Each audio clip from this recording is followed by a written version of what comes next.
Hello बच्चों, welcome back to अनुसंधान commerce classes.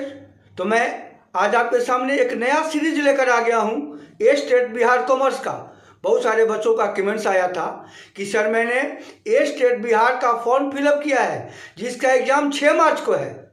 तो मैं उसी सिलेबस का एक पार्ट है इनकम टैक्स का बेस्ट क्वेश्चन आपके सामने दे रहा हूँ और मैं कोशिश कर रहा हूँ कि आपको बेस्ट दूँ और इसमें से संभवतः 10 मार्क्स का आपका सिलेबस है, 10 मार्क्स का इनकम टैक्स आएगा और मैं कोशिश कर रहा हूं कि 10 मार्क्स इसमें से मिले। बाकी आपके लिए बेस्ट ऑफ लक। तो क्वेश्चन शुरू हो रहा है बेटा इनकम टैक्स का। क्वेश्चन नंबर 1 ऑब्जेक्टिव, ध्यान से देखिएगा। स्वतंत्र भारत में सर्वप्रथम इनकम टैक्स अधिनियम निम्नलिखित वर्ष में बना। किस वर्ष में बना? तो ऑप्शन होगा सी 1961। क्वेश्चन आपको हिंदी और इंग्लिश दोनों में दे रहा हूँ। हिंदी वाले बच्चे हिंदी में पढ़ें, इंग्लिश वाले बच्चे इंग्लिश में पढ़ें। तो आंसर होगा सी 1961। क्वेश्चन नंबर 2 बेटा है इनकम टैक्स क्या है? इनकम टैक्स क्या है? तो प्रत्यक्ष कर है, डायरेक्ट टैक्स है। आंसर होगा ए प्रत्यक्ष कर। क्वेश्चन नंबर 2 बेटा 3 देखिएगा ध्यान से। आय कर की दरें निर्धारित की जाती हैं किसके द्वारा? तो ऑप्शन बी वित्त अधिनियम द्वारा। जब पार्लियामेंट में पास होता है वित्त अधिनियम, फाइनेंस एक्ट पास होता है बेटा, उसी में इनकम टैक्स का रेट कौन लेकर आता है? तो फाइनेंस मिनिस्टर। अभी कौन आपके finance minister? Nirmala Sitharaman. Question number 4 बेटा आय कर का भुगतान निम्नलिखित वर्ष में किया जाता है। ऑप्शन होगा बेटा ए कर निर्धारण वर्ष, असेसमेंट ईयर। जिस वर्ष टैक्स चुकाई जाती है उस वर्ष को कर निर्धारण वर्ष कहा जाता है और जिस वर्ष का टैक्स निकाला जाता है उस वर्ष को गत वर्ष कहा जाता है। ध्यान दो आप, ये नोट करो आप। जिस वर्ष आय कमाई जाती है उस वर्ष को प्रीवियस ईयर कहा जाता है और जिस वर्ष टैक्स चुकाई जाती है उस वर्ष को असेसमेंट ईयर कहा जाता है। ध्यान दो आप। क्वेश्चन नंबर 5 बेटा 5 में है, ध्यान दीजिएगा। आयकर अधिनियम 1961 की किस धारा में आयकर से मुक्त आयों का उल्लेख किया गया है? ऑप्शन होगा बेटा ए सेक्शन 10 में एग्जम्प्ट फॉर टैक्स की धारा है। 6 में देखिए एक व्यक्ति आय प्राप्त कर सकता है ए भारत में, बी भारत के बाहर, सी भारत में तथा भारत के बाहर और डी कहीं भी नहीं। तो ऑप्शन होगा सी भारत में तथा भारत के बाहर। क्वेश्चन नंबर 7 एक शिक्षण संस्था जिसका उद्देश्य लाभ कमाना नहीं है कि आय किस धारा के अंतर्गत कर मुक्त है? ऑप्शन होगा बेटा ए 1023C। क्वेश्चन नंबर बेटा 8 देखो आप। करदाता की निवासीय स्थिति प्रत्येक वर्ष, आंसर होगा ए बदल सकती है।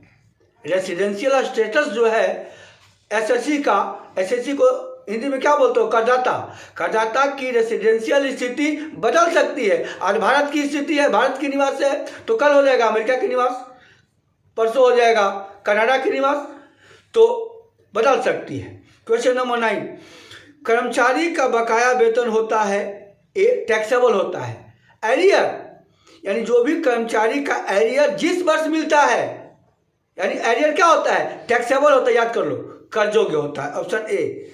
क्वेश्चन नंबर 10 बेटा वेतन शीर्षक में निम्नलिखित में से किस करदाता की आय कर योग्य होती है?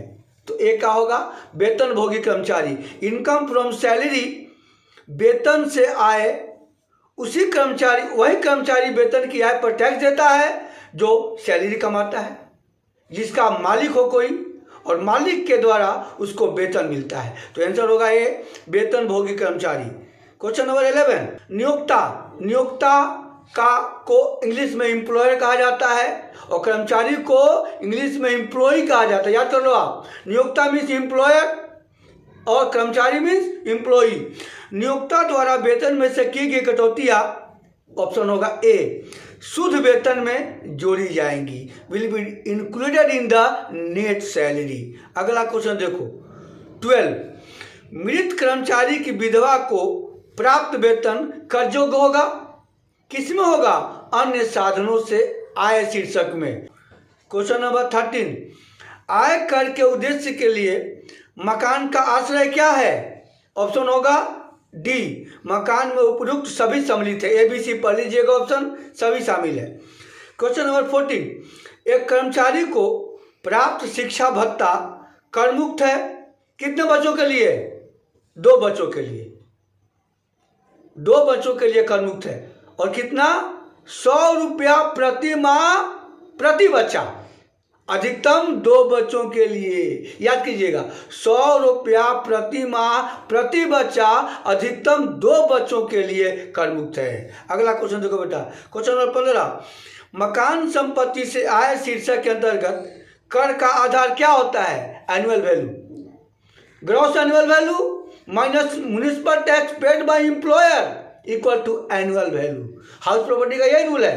तो हाउस प्रॉपर्टी का आधार क्या होता है? Annual value. एनुअल वैल्यू का रूल क्या है? नोट करो, अभी कॉपी कलम लो, नोट करो। Gross annual value minus municipal tax paid by employer, मालिक देता है, paid by owner equal to annual value. अगर म्युनिसिपल टैक्स टेनेंट देता है, किराएदार देता है, अगर म्युनिसिपल टैक्स टेनेंट देता है अर्थात किराएदार देता है तो नहीं घटता है, याद कीजिएगा। अगला क्वेश्चन देखिए, क्वेश्चन नंबर 16 बेटा। 16 में है मकान के शुद्ध वार्षिक मूल्य से कटौतियां आयकर अधिनियम की निम्नलिखित धारा के अंतर्गत घटाई जाती है। तो इनकम टैक्स हाउस प्रॉपर्टी में जो डिडक्शन होता है under section 24, option D, under section 24, याद कर लीजिएगा। 30% of standard deduction and interest on loan, याद कीजिएगा। क्वेश्चन नंबर 70 देखो बेटा, धारा 80D के अंतर्गत वरिष्ठ नागरिक के संबंध में अधिकतम कटौती की रकम है। ऑप्शन होगा डी, इनमें से कोई नहीं। 18, धारा 80D की कटौती किस संबंध में की जाती है? तो ऑप्शन होगा दान। दान में 80G की कटौती किसके संबंध में है? डोनेशन के संबंध में। 80G में 2 डोनेशन है, एक डोनेशन 50% डिडक्टेबल होता है और दूसरा 100% डिडक्टेबल होता है। क्वेश्चन नंबर 19, किस धारा के अंतर्गत कुल आय की गणना सकल कुल आय में से कटौतियां को घटाकर की जाती है?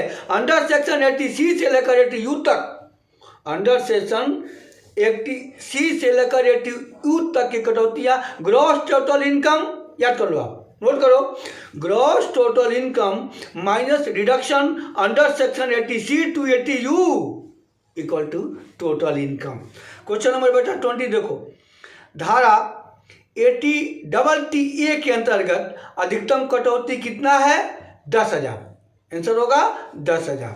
अगला क्वेश्चन देखो बेटा 21, एक व्यक्ति के लिए इलेक्ट्रॉनिक रूप से विवरणी दाखिल करना आवश्यक है जहां खाते अंकित किए जाती है। ऑप्शन होगा बी 44AB के अंतर्गत। क्वेश्चन नंबर 22, कंपनी की सभी दशाओं में आयकर विवरणी इलेक्ट्रॉनिक रूप से दाखिल होनी चाहिए। Option C DSC। Question number 23, chartered accountant के लिए आयकर फॉर्म दाखिल करना जरूरी है प्रयोग करते हुए। ऑप्शन होगा बेटा A DSC। क्वेश्चन नंबर 24 देखिए बेटा, एक कंपनी और सरकारी कर की कटौती करने वालों के लिए इलेक्ट्रॉनिक रूप से TDS का विवरण दाखिल करना आवश्यक है। ऑप्शन A धारा 206 के अंतर्गत। क्वेश्चन नंबर 25 बेटा, इलेक्ट्रॉनिक रूप से TDS विवरण दाखिल किया जा सकता है इनमें से कोई सॉफ्टवेयर प्रयोग करते हुए। ऑप्शन ABC, यानी ऑप्शन होगा बेटा डी, ये सभी, या तो MS एक्सेल हो, कंप्यूटेक्स हो, टैली हो, सब है। क्वेश्चन नंबर 26 बेटा, BSR में कितने अंक होते हैं? ऑप्शन होगा C 7। क्वेश्चन नंबर 27 बेटा, GST स्टैंड फॉर, GST का अर्थ है goods and service tax. Option B. Question number 28, in case of inter state transactions the tax option होगा ए IGST। क्वेश्चन नंबर 29 बेटा, place of supply in case of goods is the place where, option होगा A movement of goods terminates. Question number 30, GST rates as prescribed by GST Council are, option A 5%, 12%, 18% and 28%। Hope कि यह video आप लोगों को बहुत ही benefit होगा और आगे मैं अगला सीरीज लेकर आऊँगा। तब तक के लिए धन्यवाद और बेस्ट ऑफ लक।